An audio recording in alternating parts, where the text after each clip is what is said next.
ओम शांति। आज हम जानेंगे शिव और शंकर में क्या अंतर है। बहुत से लोग शिव और शंकर को एक ही मानते हैं, लेकिन हकीकत में इन दोनों में अंतर है, फर्क है, डिफरेंस है।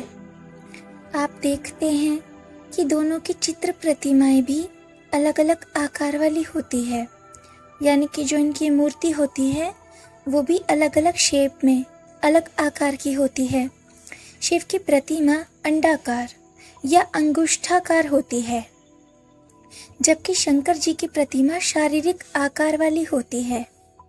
यहाँ उन दोनों का अलग अलग परिचय, इंट्रोडक्शन, यानी कि जो कि परमपिता परमात्मा शिव ने हम स्वयं अब हमें समझाया है और अनुभव एक्सपीरियंस कराया है और स्पष्ट क्लियर भी किया जा रहा है यहाँ पर। इसे हर किसी को समझने की ज़रूरत है। इसे समझने के बाद ही श्रद्धालुओं को, जिनके मन में बहुत श्रद्धा होती है, उसके अनुरूप अकॉर्डिंग ही पूजा अर्चना और धार्मिक अनुष्ठान करना चाहिए।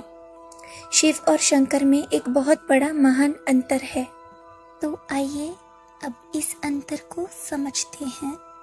देखिए, परमात्मा शिव तो है ज्योति बिंदु स्वरूप, जो कि भगवान है, जबकि शंकर एक देव है, जिनका हम मनुष्यों की तरह एक शारीरिक आकार है, फिजिकल शेप है, फिजिकल अपीयरेंस है, शारीरिक बनावट है उनकी, हम इंसानों की तरह बिल्कुल।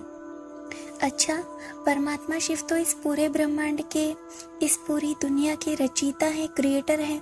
उन्होंने ही इस ब्रह्मांड की और हम सबकी रचना की, और परमात्मा शिव ने ही शंकर देव की भी रचना की, यानी कि हम सबके भगवान, हम सबके पिता परमात्मा शिव शंकर देव के भी रचयिता है, क्रिएटर है।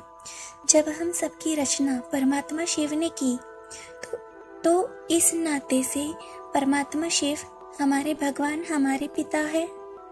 तो शंकर देव की भगवान शिव ने ही रचना की, तो शंकर देव के भी भगवान शिव पिता हैं, और शंकर देव को हमेशा ध्यान में दिखाते हैं कि वह हर समय ध्यान करते हैं। तो वो किसका ध्यान करते हैं?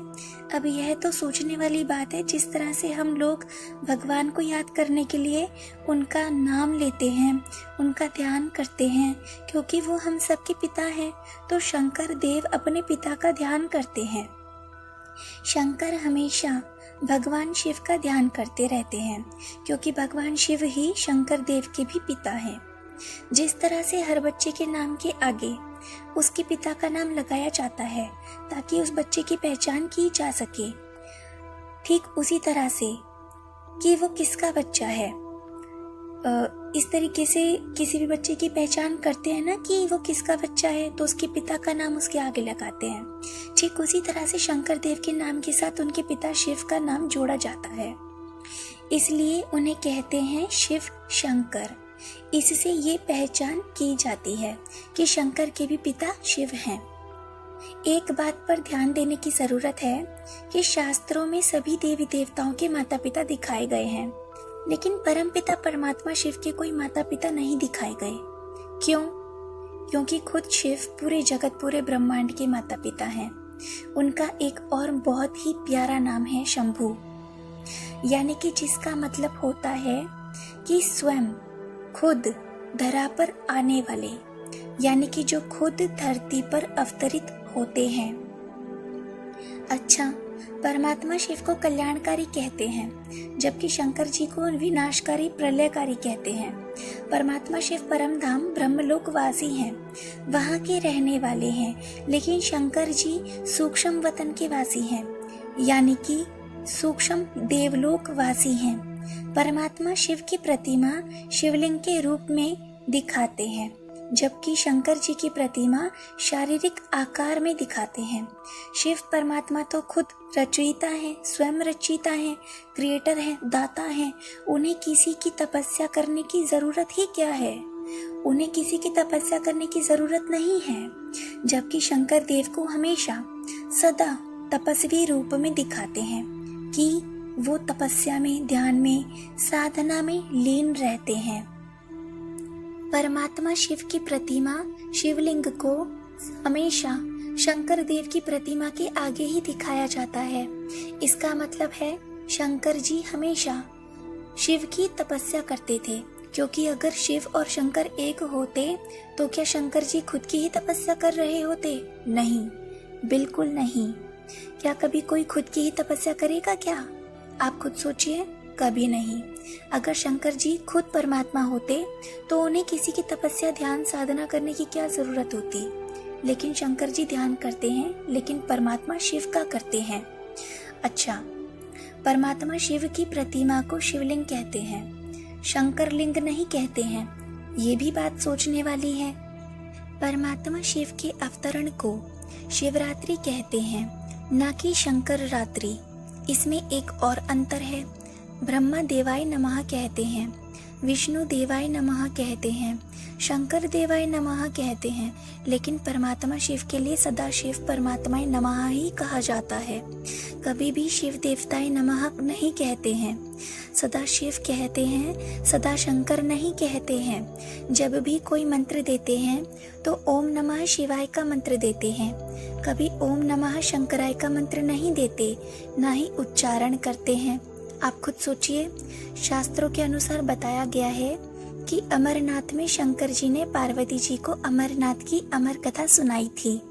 अब शंकर जी ने पार्वती जी को कौन से अमरनाथ की कथा सुनाई? खुद सोचिए। कहने का मतलब यह है कि अमरनाथ और शंकर जी एक हैं या अलग अलग हैं। उस कथा के साक्षी रूप वहां दो कबूतर दिखाते हैं कि वहाँ कबूतर रहते हैं, क्योंकि उन्होंने भी वो कथा सुनी। अब अगर शंकर जी ने भी पार्वती जी को अमरनाथ की अमर कथा सुनाई तो इसका मतलब साफ है कि शंकर जी और अमरनाथ अलग हैं, तभी तो कथा सुनाई। नहीं तो पार्वती जी को तो पता ही होना चाहिए था ना। फिर कथा सुनाने का क्या मतलब? अमरनाथ यानी कि वह अमर शिव परमात्मा जो सदा अमर है, सदा शिव है। स्वयं खुद शिव परमात्मा इन तीनों देवताओं द्वारा अपने 3 कर्तव्य कराते हैं। प्रजापिता ब्रह्मा द्वारा नई सृष्टि की स्थापना कराते हैं, विष्णु द्वारा नई सत्युग की सृष्टि की पालना कराते हैं और शंकर जी के द्वारा पुरानी कलयुग की सृष्टि का विनाश कराते हैं। इससे जाहिर होता है, साफ होता है कि शिव परमात्मा इन तीनों आकारी देवताओं के भी रचयिता हैं, क्रिएटर हैं। इसलिए शिव परमात्मा को त्रिमूर्ति भी कहा जाता है, क्योंकि परमात्मा शिव इन तीनों मूर्तियों के भी पिता हैं। परमात्मा शिव ने ही इन तीनों खूबसूरत दिव्य मूर्त की रचना की है। समझे? शिव पुराण में भी जब परमात्मा शिव के बारे में बताया जाता है तो उनको निराकार ज्योति स्तंभ स्वरूप ही बताया जाता है और सदाशिव नाम से ही पुकारा जाता है। सदाशिव शंकर के नाम से नहीं पुकारा जाता है। इस बात से साफ होता है कि शिव और शंकर में महान अंतर है, बहुत बड़ा अंतर है। इन दोनों में फर्क है।